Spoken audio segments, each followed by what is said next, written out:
Sir, ಈಗ ನಾವು ಮುಂದೆ ಗಾಂಧೀಜಿಯವರ ವಿಷಯಕ್ಕೆ ಬಂದರೆ, ಗಾಂಧೀಜಿಯವರ ಕೊಲೆ ಆಗುತ್ತೆ. ಇದಕ್ಕೆ ನಾವು ಅದ್ರ ಸಂಬಂಧಪಟ್ಟಂಗೆ ಮೊದಲು ಸಾವರ್ಕರ್ ಕೂಡ ಅದರಲ್ಲಿ ಪಾತ್ರಧಾರಿ ಅಂತ ಒಂದು ಇತ್ತೀಚಿನ ಕೆಲವು ಪುಸ್ತಕಗಳು ಕೂಡ ಅದನ್ನು ಹೇಳ್ತವೆ. ಆದರೆ ಅವರು ಎಸ್ಕೇಪ್ ಆಗ್ತಾರೆ ಆ ಕೇಸಿಂದ. ಇಲ್ಲಿ ಪ್ರಶ್ನೆ ಇರುವಂಥದ್ದು, ಒಂದು ನರೇಟಿವ್ ಏನಂತ ಹೇಳಿದ್ರೆ, ಎಸ್ಪೆಷಲಿ ಈ ಬಲಪಂಥೀಯರು ಅಥವಾ ಸಂಘ ಪರಿವಾರದ ಜನ ಏನು ಹೇಳ್ತಾರೆ ಅಂತ ಹೇಳಿದ್ರೆ, ಗಾಂಧೀಜಿ ಪಾಕಿಸ್ತಾನದ ಪರ ಇದ್ರು, ಆ ಕಾರಣಕ್ಕೋಸ್ಕರ ಅವರನ್ನು ಕೊಲೆ ಮಾಡಿದ್ರು ಗೋಡ್ಸೆ, ಅಥವಾ ಈ ದೇಶ ಡಿವೈಡ್ ಮಾಡಲಿಕ್ಕೆ ಗಾಂಧಿ ಕಾರಣ ಆಗಿದ್ರು. ನಾನು ನಿಮ್ಗೆ ಕೇಳೋದು, ನಿಜವಾಗಿ ಈ ಶಕ್ತಿಗಳು ಅಂದರೆ ಗೋಡ್ಸೆ ಮತ್ತು ಅವ್ರ ಹಿಂದ್ಗಡೆ ಯಾರ್ಯಾರೆಲ್ಲ ಕಾನ್ಸ್ಪಿರಸಿ ಮಾಡಿದ್ರು, ಇವರಿಗೆ ಗಾಂಧೀಜಿ ಅವ್ರನ್ನ ಹತ್ಯೆ ಮಾಡಲಿಕ್ಕಿದ್ದಂಥ ನಿಜವಾದ ಕಾರಣ ಏನು? ಅವರ ವಿಚಾರಧಾರೆ. ಗಾಂಧಿ ಆಸ್ ಎ ಪರ್ಸನ್ ಅಂತ ಕೊಲ್ಲಿಲ್ಲ ಅವರು. ಗಾಂಧಿ ವಿಚಾರಧಾರೆಗೆ ಬ್ರೇಕ್ ಹಾಕಬೇಕು ಅನ್ನೋದು ಇತ್ತು. ಕೊಂದಿರ್ತಕ್ಕಂಥದ್ದು ಗೋಡ್ಸೆ, ಅದು ವ್ಯಕ್ತಿ ಅಲ್ಲ. ಗೋಡ್ಸೆಗೆ ಸಪೋರ್ಟ್ ಮಾಡಿರ್ತಕ್ಕಂಥವ್ರು ಕೆಲವು ವ್ಯಕ್ತಿಗಳಲ್ಲ. ಗಾಂಧಿಗೆ ಕೊಲ್ತಕ್ಕಂಥದ್ದು ಒಂದು ವಿಚಾರಧಾರೆ, ಒಂದು ಮಾನಸಿಕತೆ. ಮತ್ತು ಗಾಂಧಿಯವರಿಗೆ ವ್ಯಕ್ತಿ ಅಂತ ಕೊಲ್ಲಿಲ್ಲ, ಅವರು ಒಂದು ವಿಚಾರಧಾರೆ ಪ್ರತಿನಿಧಿತ್ವ ಮಾಡ್ತಿದ್ರು, ಅದಕ್ಕೆ ಕೊಂದರು. ಅವ್ರು ಎಂದೂ ಕೂಡ ಪಾಕಿಸ್ತಾನ ಫೇವರ್ ಇರಲಿಲ್ಲ. ಮಹಾತ್ಮ ಗಾಂಧಿಯವರು ಪಾಕಿಸ್ತಾನ ಅಂತ ಫೇವರ್ ಇರಲಿಲ್ಲ. ಈ ದೇಶದ ಏಕತೆ ಬಗ್ಗೆ ಹೆಚ್ಚು ಮಾತಾಡಿದವರು ಯಾರು? ಗಾಂಧಿಯವರೇ. ಈ ಮುಸಲ್ಮಾನರಿಗೆ ಹೆಚ್ಚು ತಿರಸ್ಕಾರ ಮೊದಲಿಂದ ಮಾಡ್ಕೊಂಡು ಬಂದವರು ಯಾರು? ಗಾಂಧಿ ಮಾಡಿದ್ರ? ದ್ವೇಷ ಮಾಡಿದ್ರ? ಇದೇ ವಿಚಾರಧಾರೆ, ಗೋಡ್ಸೆ ವಿಚಾರಧಾರೆ, ಹೌದಲ್ಲ? ಈ ವಿಚಾರಧಾರೆಯವರೇ ಅತ್ಯಂತ ಮುಸಲ್ಮಾನರಿಗೆ ದ್ವೇಷ ಮಾಡ್ತಿದ್ರು.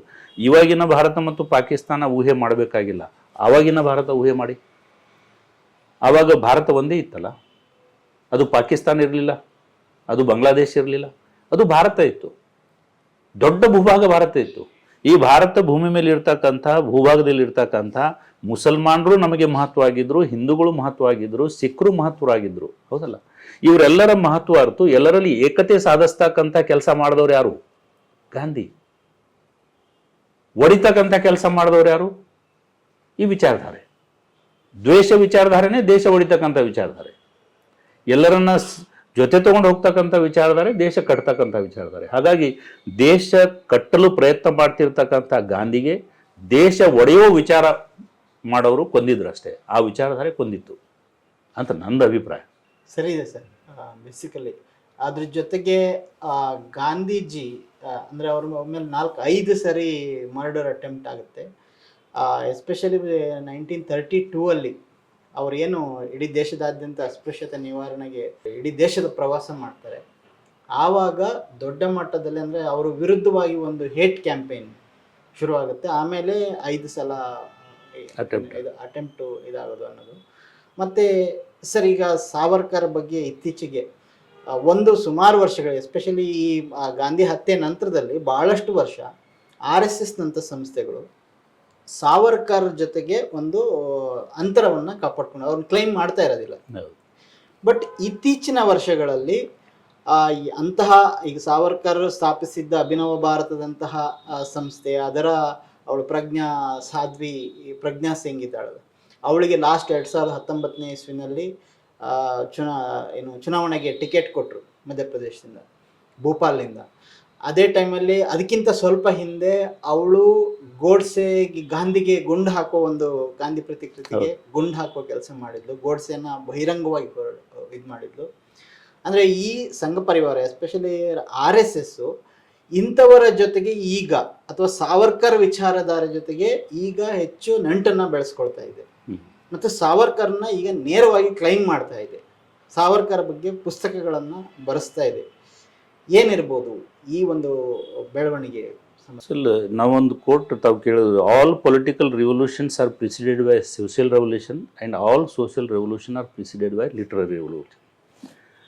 ಇಮಿಡಿಯೇಟ್ಲಿ ಗಾಂಧಿಯವರು ಕೊಂದಾಗ ಇವ್ರ ಬಗ್ಗೆ ತಿರಸ್ಕಾರ ಭಾವನೆ ಬಹಳ ಬೆಳೆದಿತ್ತು ಇಡೀ ದೇಶದಲ್ಲಿ. ತಾವು ನೋಡಿರ್ಬೋದು, ಅನೇಕ ಕೇಡರ್ ಕ್ಯಾಂಪ್ ನಡೆಸ್ತಾರೆ ಅವರು, ಸಂಘ ಪರಿವಾರದವರು. ಅವರ ಮಾತಿಗೆ ಸಮರ್ಥನೆ ಕೊಡ್ತಕ್ಕಂಥ ಒಂದು ಕೇಡರ್ ರೆಡಿ ಮಾಡೋದರಲ್ಲಿ ಬ್ಯುಸಿ ಇದ್ದರು. ಆ ಕೇಡರ್ ರೆಡಿ ಆದಮೇಲೆ ಇವತ್ತು ಅವರು ಬಹಿರಂಗ ಹೇಳ್ತಾ ಇದ್ದಾರೆ. ಸಮರ್ಥನೆ ಮಾಡ್ಕೊಳ್ಳಿಕ್ಕೆ ಈಗ ಯಾರಿಗೆ ಸಂಘ ಪರಿವಾರದ ಕ್ಯಾಂಪಲ್ಲಿ ಯಾರು ಹೀರೋ ಅಂತ ಅವರು ಪ್ರತಿಪಾದನೆ ಮಾಡಿರ್ತಾರೆ, ಅವ್ರ ಬಗ್ಗೆ ಮನವರಿಕೆ ಮಾಡಿ ಹೇಳಿರ್ತಾರೆ, ಅಲ್ಲಿ ಬೆಳೆದವರೆಲ್ಲ ಅವರಿಗೆ ಹೀರೋನೇ ಅಂತಾರವ್ರು. ನೀವು ಅವ್ರ ಬಗ್ಗೆ ಡಿಫೆಕ್ಟ್ ಒಂದು ಹೇಳಕ್ಕೆ ಬಂದರೆ ಅಟ್ಯಾಕೆ ಮಾಡ್ತಾರವ್ರು. ಸೊ ಅವ್ರ ಕೇಡರ್ ಡೆವಲಪ್ ಆಗೋವರೆಗೆ ಸುಮ್ಮನೆ ಇದ್ದರು. ಆಮೇಲೆ ಕೇಡರ್ ಲಿಟ್ರೇಚರ್ ಪ್ರೊಡ್ಯೂಸ್ ಮಾಡಿದರು, ಕೇಡರ್ ಕ್ಯಾಂಪ್ಗಳಲ್ಲಿ ಮಾನಸಿಕವಾಗಿ ಎಲ್ಲರಿಗೆ ರೆಡಿ ಮಾಡಿದರು. ಆಮೇಲೆ 2 MP ಇದ್ದವರು ಈಗ ಮುಂದೆ ಬಂದು 100 ಆದರೂ 100 ಆಗಿ, 200 ಆದರೂ 200 ಆಗಿ, ಇವತ್ತು 300 ಆಗಿದೆ. ತಮ್ಮ ವಿಚಾರಧಾರೆಗೆ ಪೂರಕವಾಗಿರ್ತಕ್ಕಂತಹ ವಾತಾವರಣ ನಿರ್ಮಾಣ ಮಾಡಿಕೊಂಡು ಇವತ್ತು ಅವ್ರು ಹೇಳ್ತಾ ಇದ್ದಾರೆ. ಇವತ್ತು ಪಾರ್ಲಿಮೆಂಟಲ್ಲಿ ಅವರಿಗೆ ಸಪೋರ್ಟ್ ಇದೆ, ಅಸೆಂಬ್ಲಿಗಳಲ್ಲಿ ಸಪೋರ್ಟ್ ಇದೆ, CBI ಹೌದಲ್ಲ, ಸೆಂಟ್ರಲ್ ಸಂಸ್ಥೆಗಳು ED ಎಲ್ಲ ಸಪೋರ್ಟ್ ಇದ್ದಾವೆ. ಎಲ್ಲಿವರೆಗೆ ಅಂತಂದ್ರೆ 3 ಮಿಲಿಟರಿದು ಕೇಳೋದು ಒಬ್ಬರಿಗೆ ಹೆಡ್ ಮಾಡಿದ್ದಾರೆ. ಹೊರನ RBI ಗವರ್ನರ್ಗಳೆಲ್ಲ ಎಷ್ಟು ಜನ ರಿಸೈನ್ ಮಾಡಿದ್ರು, ಯಾವ್ಯಾವ ರೀಸನ್ ಹೇಳಿದ್ರು. 5 ಜನ ಸಿಟ್ಟಿಂಗ್ ಜಡ್ಜಸ್ ಹೊರಗೆ ಬಂದು ಈ ವಾತಾವರಣದಲ್ಲಿ ನಮಗೆ ಅಲ್ಲಿ ಕೆಲಸ ಮಾಡೋಕ್ಕಾಗಲ್ಲ ಅಂತ ಹೇಳಿದ್ರು. ಏನಿದೆ ಇವತ್ತು ಅವರಿಗೆ ತಮ್ಮ ವಿಚಾರಧಾರೆ ಬಹಿರಂಗವಾಗಿ ಪ್ರತಿಪಾದನೆ ಮಾಡ್ತಕ್ಕಂಥ ಪೂರಕ ವಾತಾವರಣ ಸೃಷ್ಟಿ ಮಾಡ್ಕೊಂಡು ಹೇಳ್ತಾ ಇದ್ದಾರೆ. ಆದರೆ ಮೊದಲಿಂದನೂ ಕೂಡ ಅವರು ಅದ್ರ ಜೊತೆಗೆ ಇದ್ದಂಥವ್ರು, ಹೇಳ್ತಿರ್ಲಿಲ್ಲ ಅಷ್ಟೇ, ಹೇಳ್ತಿರ್ಲಿಲ್ಲ, ಜೊತೆಗೆ ಇದ್ಕೊಂಡವ್ರೆ. ನಾನು ಈ ಪ್ರಮುಖ ಈಗಲೂ ಹಳೆಯ ಸಂಘರ್ಷನೂ ಅದೇ ಇತ್ತು, ಈಗಲೂ ಅದೇ ಸಂಘರ್ಷ ಇದೆ, ಹೌದಲ್ಲ. ಪ್ರಿಯಾಂಕ್ ಖರ್ಗೆ ಅವರು ಎದ್ದು ನಿಂತು ಮಾತಾಡಬೇಕಾದ್ರೆ ಪ್ರಿಯಾಂಕ್ ಖರ್ಗೆ ಕಾಂಗ್ರೆಸ್ನ ಒಬ್ಬ ಶಾಸಕ ಅಥವಾ ಮಂತ್ರಿ ಅಂತಲ್ಲ, ಪ್ರಿಯಾಂಕ್ ಖರ್ಗೆ ಈ ಪ್ರಗತಿಪರ ವಿಚಾರಧಾರೆಯ ಒಬ್ಬ ಪ್ರತಿನಿಧಿ. ಪ್ರಿಯಾಂಕ್ ಖರ್ಗೆ ಅವರಿಗೆ ಎದುರು ಕೌಂಟರ್ ಮಾಡ್ಲಿಕ್ಕೆ ನಿಂತವರು ಒಬ್ಬ ಯಾರೋ XYZ ಹೆಸರಲ್ಲ, ಅವರು ಕೂಡ ಯಾವುದೋ ಒಂದು ವಿಚಾರಧಾರೆಗೆ ಪ್ರತಿನಿಧಿಸ್ತಕ್ಕಂಥ ಪ್ರತಿನಿಧಿ. ಇವತ್ತಿಗೂ ಕೂಡ ಕರ್ನಾಟಕದಲ್ಲಿ, ಭಾರತದಲ್ಲಿ ವೈಚಾರಿಕ ಸಂಘರ್ಷ ನಡೆದಿದೆ.